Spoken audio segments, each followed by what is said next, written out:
Welcome to the video on navigating cash flow decisions after a job loss at age 55. Today we will compare reducing 401k contributions against using the Rule of 55 for withdrawals. We will explain why the current year tax impact is equivalent, how to prioritize the employer match, why preserving Rule of 55 access is a strategic safety net, and when a low-income window creates an opportunity for Roth conversions. We will also include examples, visuals, and short quizzes. Let's begin. In this agenda, we will outline the dilemma, clarify tax equivalence, emphasize protecting the employer match, discuss preserving the Rule of 55 as a reserve, and explore Roth conversions during a low-income window. We will also provide comparisons, diagrams, and short quizzes. This content is educational and not individualized tax, legal, or investment advice. Viewers should consult a qualified professional before implementing any strategies described. After a job loss at age 55 or later, many high savers face immediate cash flow needs. There are two primary ways to free up cash: reduce current 401k contributions, or use the Rule of 55 to withdraw from a plan you separated from at age 55 or later. The key insight is that both actions can increase current taxable income in a similar way. We will unpack this in the next sections.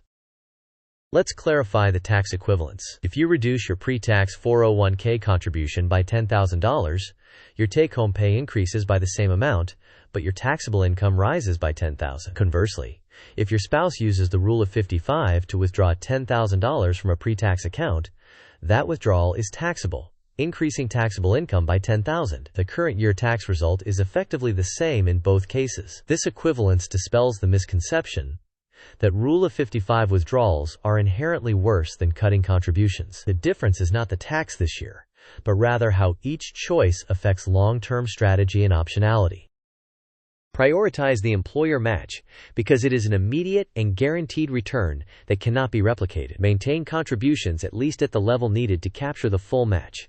If additional cash is necessary, reduce only the non-matched portion first. Review the situation monthly and restore higher contributions as soon as the cash flow pressure eases. Write down your steps to ensure you do not miss reinstating contributions. Cutting contributions preserves the retirement account balance and keeps the Rule of 55 access point intact for emergencies, but it will still increase taxable income this year if it results in more cash in your paycheck. Cutting too far risks losing employer match dollars.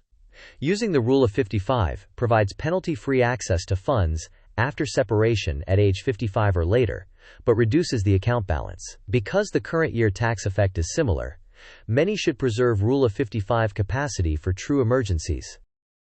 Because the tax impact is similar, it is prudent to treat the Rule of 55 as a last resort emergency tool. Reduce non-matched contributions first, always keeping the matched portion intact. This approach preserves valuable optionality should a future expense or shock arise, ensuring penalty-free access remains available when it truly matters. A job loss can temporarily lower your marginal tax rate.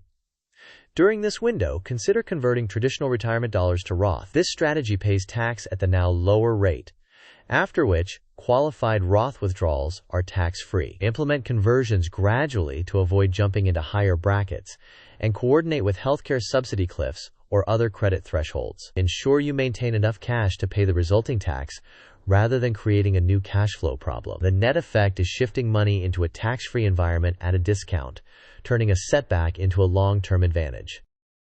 This illustrative table compares three simplified scenarios. In the first, you maintain contributions at the level needed to capture the employer match and cut the extra non-matched contributions. Your taxable income impact versus a full savings baseline is minimal. In the second, you cut contributions too deeply and lose the employer match, which increases near-term cash but sacrifices a guaranteed return. In the third, you keep the matched contribution and use the Rule of 55 to generate cash, which increases taxable income similarly to cutting contributions, but preserves the employer match. These figures are illustrative and exclude payroll taxes, state taxes, and other household specifics.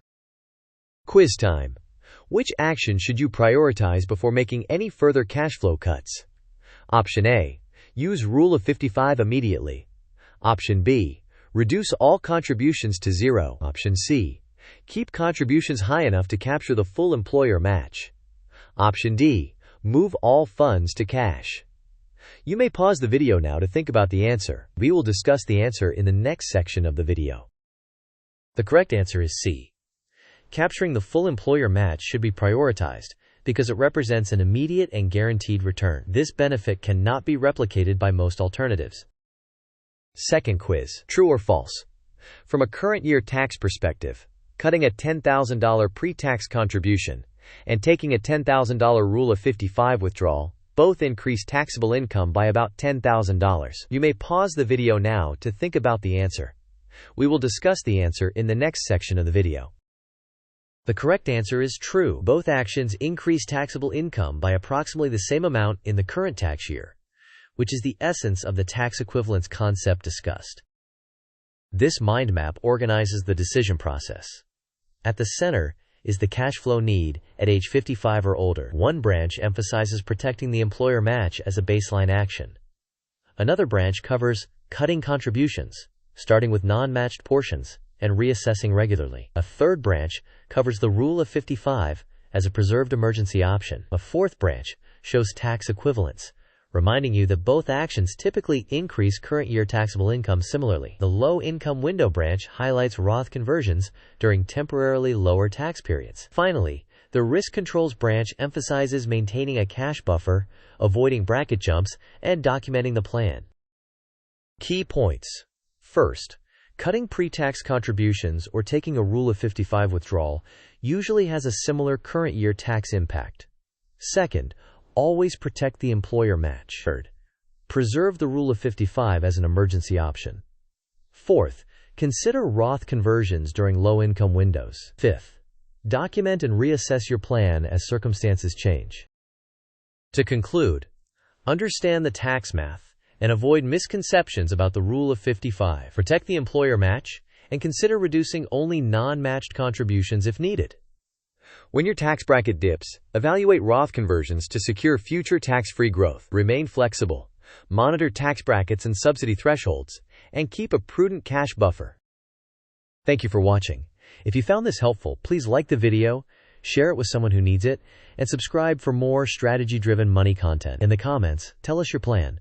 Will you trim contributions, preserve the Rule of 55, or explore Roth conversions during a low-income window? We look forward to your thoughts.